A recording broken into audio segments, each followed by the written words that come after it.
Meu nome é Jean-Baptiste Joseph, eu sou do Haiti. Eu moro no Brasil há 8 anos, né? Atualmente eu faço doutorado na UFPE.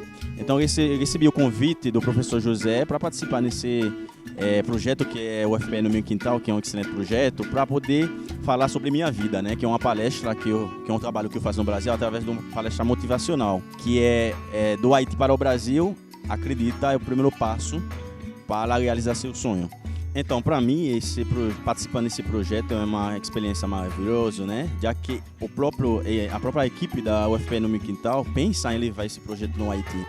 Já foi fazer o convite através de mim para a gente fazer esse contato, né, inicial no Haiti, para ver com que a gente se leva, né, esse conhecimento que é o que mais o Haiti precisa nesse momento, né? Para poder mostrar ao povo haitiano, né, como eles podem quebrar esse momento que eles estão passando, né, que é um momento muito difícil no Haiti, mas através do conhecimento, com certeza, o povo haitiano pode quebrar essa situação, né, porque realmente conhecimento liberta. É por isso que eu tenho tanto orgulho, né, de participar nesse excelente projeto que é o UFPE no meu quintal.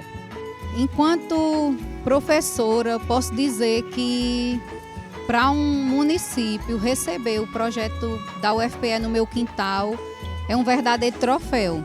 E falando de parte financeira, um município teria que fazer um esforço enorme para poder conseguir trazer um projeto para a cidade desse tamanho, né, com essa importância. Então, assim, a iniciativa de um projeto desse, com a riqueza de oferta de cursos, de palestra, a oportunidade que é dada à cidade e a oportunidade que é dada à população, aos professores, os alunos como um todo, posso dizer que é uma coisa assim sem precedentes. Não tenho nem adjetivos para descrever a importância e a contribuição que um projeto desse vai trazer para o município de Betânia e para qualquer outro município que tenha a oportunidade de receber esse projeto.